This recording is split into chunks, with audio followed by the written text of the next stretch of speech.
Student welcome to my YouTube channel free tuition classes माध्यमिक शिक्षण में आप सभी का स्वागत है। आपको बता दूं इस चैनल में आपको माध्यमिक शिक्षा मंडल और राज्य शिक्षा केंद्र द्वारा प्रसारित की गई एनसीईआरटी सिलेबस पर कक्षा 8वीं 9वीं एवं 10वीं की गणित की बुकों का अध्ययन किया जाता है। तो आइए स्टूडेंट हम आज आपके लिए लेकर के आए एक और क्लास। जो आज की क्लास क्या है, आज की जो क्लास है यह है कक्षा 8वीं की गणित की अध्याय 3 चतुर्भुजों को समझना।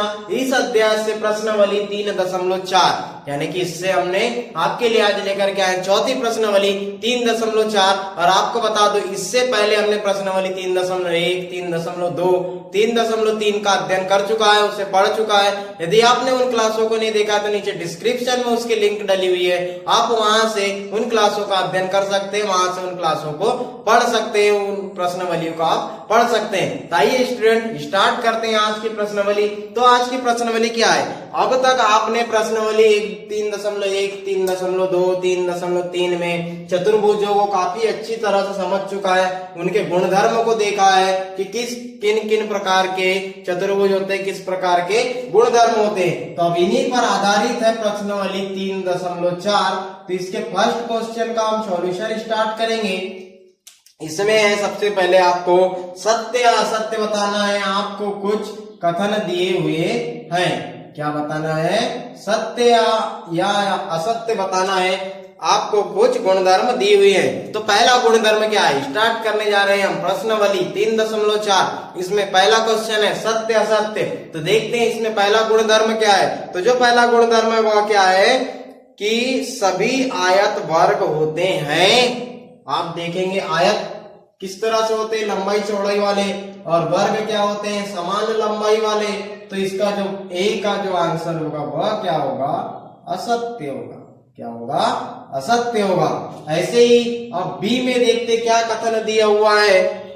कहा गया है कि सभी सम चतुर्भुज समांतर चतुर्भुज होते हैं। जी हाँ, बिल्कुल, सम चतुर्भुज समांतर चतुर्भुज होते हैं। सम चतुर्भुज यानी कि उनकी सम्मुख भुजाएं बराबर होगी, सम्मुख कोण बराबर होंगे, उनके विकर्ण समद्विभाजित करेंगे, अतः सम चतुर्भुज समांतर चतुर्भुज होते हैं। यहाँ कथन क्या है, सत्य है। अब देखते हैं सी, इसमें क्या दिया हुआ है, सभी वर्ग सम चतुर्भुज और आयत भी हो सकते हैं। जी हाँ, बिल्कुल, आपने देखा होगा वर्ग जिसकी सम्मुख भुजाएं बराबर होती है, सम्मुख कोण बराबर होते हैं और प्रत्येक कोण 90 अंश के होते हैं, अतः 90 अंश के होते हैं। तो यह आयत भी हो सकता है। और इसमें 4 भुजाएं होती है, चारों भुजाएं एक दूसरे के बराबर होती है, सम्मुख भुजाएं बराबर होती है, सम्मुख कोण बराबर होते हैं और विकर्ण भी एक दूसरे को समद्विभाजित करते हैं, एक दूसरे पर लंब होते हैं। अतः यह समांतर चतुर्भुज, सम चतुर्भुज और आयत भी हो सकते हैं। ऐसे ही डी देखते हैं, क्या सभी वर्ग समांतर चतुर्भुज नहीं होते। क्या सभी वर्ग समांतर चतुर्भुज नहीं होते पूछा है, और जबकि सभी वर्ग समांतर चतुर्भुज होते हैं। अतः यह जो कथन लिखा है यह क्या है, असत्य कथन लिखा हुआ है। ऐसे ही हम अगला कथन देखते हैं, सभी पतंगे सम चतुर्भुज होती है। यह बिल्कुल असत्य है। क्यों, क्योंकि इसमें जो सम्मुख कोण होते हैं वह एक दूसरे के बराबर नहीं होते और इनकी आकृतियां सिर्फ और सिर्फ आसन भुजाओं का जो युग्म होता है वह बराबर होता है। अतः यह क्या है, असत्य है। अब ऐसे ही देखते हैं अगला, यहाँ पे क्या दिया हुआ है कि सभी सम चतुर्भुज पतंग होते हैं। जी हाँ, बिल्कुल, सभी सम चतुर्भुज पतंगाकार हो सकते हैं। क्यों हो सकते हैं, क्योंकि इनकी जो सम्मुख भुजा एक दूसरे के क्या होती है, बराबर होती है। ऐसे ही अब इसका अगला है, सभी समांतर चतुर्भुज समलम होते हैं। सभी समांतर चतुर्भुज समलम इसलिए होते हैं क्योंकि इनकी एक सम्मुख समान समलम चतुर्भुज के क्या गुण होते हैं कि उसमें एक युग्म क्या होना चाहिए, समांतर होना चाहिए। और समलम चतुर्भुज में जो एक युग्म होता है वह क्या होता है, समांतर होता है। तो ये क्या होगा, यह सत्य होगा। अब ऐसे ही अगला, इसमें आप अगला कथन है, सभी वर्ग समलम होते हैं। समलम होते हैं क्यों होते हैं, क्योंकि इसमें एक युग्म क्या होता है, समांतर होता है। अतः यह भी सत्य है। यह भी क्या है, सत्य है। अब ऐसे ही आपने सत्य असत्य देखा। इसी के आगे आप देखेंगे क्वेश्चन नंबर 2। और क्वेश्चन नंबर 2 में आपको क्या करना है, कुछ कथन को पहचानना है, क्या यह इस प्रकार के हो सकते हैं या नहीं। ये थे आपके सत्य असत्य। अब देखते हैं क्वेश्चन नंबर 2। तो क्वेश्चन नंबर 2 में आपको क्या दिया हुआ है, क्वेश्चन नंबर 2 में दिया 4 भुजाएं बराबर लंबाई की हो। पहला कथन दिया हुआ है चार भुजाएं बराबर हो, चार भुजाएं क्या हो, बराबर हो। फिर दिया है चार समकोण हो, चार क्या होना चाहिए, चार समकोण होना चाहिए। ऐसी कौन कौन सी आकृतियां हैं जिसमें चार भुजाएं बराबर होती है, तो चारों भुजाएं जो बराबर होती है वह है वर्ग, वह क्या है, वर्ग है। और आप देखेंगे वर्ग में ही चारों भुजाएं एक दूसरे के बराबर होती है, आयत में नहीं होती, आयत में दो भुजाएं एक दूसरे के बराबर होती है। और ये जो है चार समकोण, तो चार समकोण आपको वर्ग में भी मिलेंगे और आयत में भी मिलेंगे, कहां में मिलेंगे, वर्ग और आयत, इन दोनों में चारों कोण क्या होते हैं, बराबर होते हैं, और चारों कोण क्या होते हैं, समकोण होते हैं। अब ऐसे ही क्वेश्चन नंबर थर्ड, ऐसे ही अब देखेंगे हम क्वेश्चन नंबर थर्ड की क्वेश्चन नंबर थर्ड क्या है। तो क्वेश्चन नंबर थर्ड में आपको क्या दिया हुआ है, क्वेश्चन नंबर थर्ड में आपको बताना है, कुछ आपको कथन दी हुई है, यह जो वर्ग है, यदि यह वर्ग है तो किस प्रकार से है। एक आपको कथन दिया हुआ है, एक चतुर्भुज, पहला कथन है एक चतुर्भुज,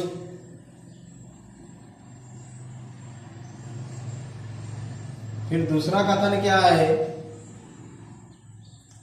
एक समांतर चतुर्भुज,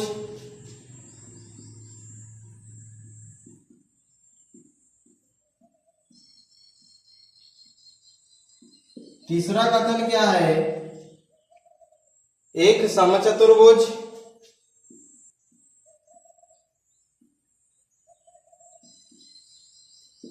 फिर क्या है, एक आयत, एक क्या है, आयत। ये आपको चौथा कथन दिया होगा। अब इसमें बताना है कि यह वर्ग होते हैं तो किस प्रकार से होते हैं। आप देखेंगे एक चतुर्भुज, इसमें चार भुजाएं होती है, इसलिए यह वर्ग है। इसमें क्या होती है, चार भुजाएं होती है, इसीलिए यह वर्ग है, चतुर्भुज है। वर्ग एक चतुर्भुज है क्योंकि इसमें चार भुजाएं होती है। अब देखना है कि वर्ग एक समांतर चतुर्भुज है, वर्ग एक समांतर चतुर्भुज है क्योंकि सम्मुख भुजाएं बराबर होती है। वर्ग एक समांतर चतुर्भुज है क्योंकि सम्मुख भुजाएं बराबर होती है, और वर्ग एक समचतुर्भुज है क्योंकि सभी भुजाएं बराबर होती है। और वर्ग एक आयत है, क्यों, क्योंकि सभी कोण समकोण होते हैं, समकोण होते हैं। तो आपने देखा वर्ग के चार कंडीशन, उसमें आपने कुछ कथन आपको दिए हुए थे, आपने उनको सिद्ध किया कि वर्ग एक चतुर्भुज है क्योंकि चार भुजाएं है, वर्ग एक समांतर चतुर्भुज है क्योंकि सम्मुख भुजाएं बराबर होती है, और वर्ग एक समचतुर्भुज है क्योंकि सभी भुजाएं बराबर होती है, और वर्ग एक आयत है क्योंकि सभी कोण क्या होते हैं, समकोण होते हैं। ऐसे ही अब देखते हैं क्वेश्चन नंबर 4 की क्वेश्चन नंबर 4 में क्या है। क्वेश्चन नंबर 4 में आपको दिया गया है कि एक चतुर्भुज का नाम बताना है आपको जिसमें विकर्ण की स्थिति आपको दी हुई है। एक चतुर्भुज का नाम बताना है जिसमें आपको विकर्ण की स्थिति दी हुई है। तो आपको कहा गया है कि एक ऐसा चतुर्भुज जिसके विकर्ण एक दूसरे को समद्विभाजित करते हैं, यह कौन सा चतुर्भुज है। तो आप इसे कौन सा चतुर्भुज कहेंगे, इसे आप कह सकते हैं समांतर चतुर्भुज, क्योंकि समांतर चतुर्भुज के विकर्ण एक दूसरे को क्या करते हैं, समद्विभाजित करते हैं। ये आपने इसके पहली वाली प्रश्नावली में भी पढ़ा है। अब क्या कहता है कि एक दूसरे पर लंब हो। आपने देखा है कि पतंगाकार चतुर्भुज की आपने गुण पढ़ा होगा, उसमें आपको दिखा होगा कि जो इसके विकर्ण होते हैं वह क्या होते हैं, एक दूसरे पर लंब होते हैं। और क्या कहा गया है कि बराबर होना चाहिए। तो वर्ग और आयत के जो विकर्ण होते हैं यह क्या होते हैं, एक दूसरे के बराबर होते हैं। इनमें दो दो विकर्ण होते हैं और ये एक दूसरे के क्या होते हैं, बराबर होते हैं। अब ऐसे ही हम क्वेश्चन नंबर 5 करेंगे। क्वेश्चन नंबर 5 में क्या है कि एक आयत उत्तल चतुर्भुज कैसे है। एक आयत है, उसे बताना है कि उत्तल चतुर्भुज कैसे है। ये क्वेश्चन नंबर 5 का सॉल्यूशन। ये एक आयत है एबीसीडी,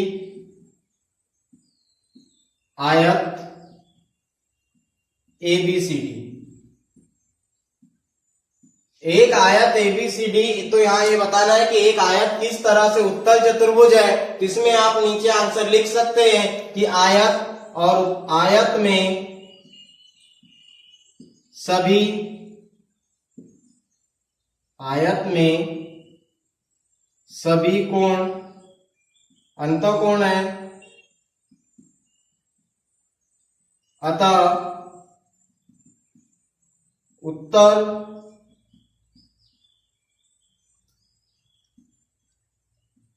चतुर्भुज का भी यही गुण है। उत्तल चतुर्भुज में आपने देखा है कि जो सभी कोण होते हैं वो कहाँ होते हैं, किसी भी आकृति के अंदर होते हैं, और बाहर कोई किसी भी प्रकार का कोण नहीं बना होता, और इसके जो कोण है अंदर ही है और एक दूसरे के क्या है, बराबर है, सम्मुख भुजा बराबर है, सम्मुख कोण बराबर है, यही है यह उत्तल चतुर्भुज। इसीलिए एक आयत को हम एक उत्तल चतुर्भुज भी कह सकते हैं। अब ऐसे ही क्वेश्चन नंबर 6, क्वेश्चन नंबर 6 में आपको एक समकोण त्रिभुज दिया हुआ है, उसमें आपको बताना है कि उसके जो एक समकोण त्रिभुज सम्मुख भुजा का मध्य बिंदु है। तो बताइए कि ओ बिंदु ए और बी, ए बी सी के मध्य में है, तो कैसे है, बताना है कि जो बिंदु ओ है यह ए बी सी के मध्य में कैसे है। तो आइए आपको देखते हैं, क्वेश्चन नंबर 6 में एक आकृति दी हुई है, समकोण त्रिभुज दिया हुआ है। तो यहाँ पे इसका स्टार्ट होता है सॉल्यूशन। यहाँ एक समकोण त्रिभुज दिया हुआ है कुछ इस तरह से, इस तरह से यहाँ एक समकोण त्रिभुज दिया हुआ है, बी, ये ए और ये सी, और इसके बिल्कुल मध्य में यानी कि यहाँ से एक विकर्ण जाता, तो ये बिंदु ओ। तो ये हमें बताना है कि ये जो बिंदु ओ है यह ये तीनों के क्या है, मध्य में है। यदि हम यहाँ रचना कर दे कि यदि यहाँ से एक सीधी समांतर रेखा खींचे और इसके समांतर रेखा खींचे और यहाँ एक विकर्ण डाल दे और इस बिंदु का नाम दे देते हैं डी, तो ये क्या हो जाएगा, एक आयत हो जाएगा। यहाँ लिख सकते हैं हम, प्रश्नानुसार हम भुजा BC के समांतर एक भुजा बनाए जो AD है। अब क्या होता है, फिर उसके बाद में हमने एक विकर्ण खींचा, एक विकर्ण बनाया जो AC को समद्विभाजित करता है, AC को समद्विभाजित करता है, OB बराबर OD। इस तरह से हमने एक विकर्ण बनाया जो कि AC को क्या करता है, समद्विभाजित करता है। तब हम यहां लिखेंगे क्वेश्चन नंबर 6 में, तब आप क्या लिखेंगे, आप यहां देख सकते हैं कि यहाँ पे आपको एक समकोण त्रिभुज दिया हुआ है और ये इसको समद्विभाजित करता है, जिसमें OB हमने बनाया है, OB बराबर OD है। तो यहाँ पर आप OA बराबर OC भी लिख सकते हैं, OA बराबर OC भी लिख सकते हैं। तो आप यहाँ देखेंगे कि ये जो विकर्ण है ये इस विकर्ण के बराबर हो जाएगा, यानी कि BD बराबर हो जाएगा AC, BD बराबर AC। और जब BD बराबर AC है तो यहाँ पर आप लिख सकते हैं कि ये BD यानी कि आधा होगा, इसका आधा क्या हो सकता है, OD हो सकता है। BD का आधा 1/2 OD बराबर OC, सॉरी 1/2 OC, 1/2 क्या होगा, OC होगा। यदि इसका आधा करते हैं तो फिर आप क्या यहाँ पर क्या देखते हैं कि इसमें इसके जो सभी गुण है वह क्या है, एक दूसरे के बराबर है। और जब ये OD है तो इसे आप लिख सकते हैं 1/2 AC और 1/2 BD, 1/2 AC और 1/2 BD। अतः आप देखेंगे कि जब ये आधा आधा हो गया, अब क्या हो गया, ये AC भी आधा हो गया और ये BC भी आधा हो गया।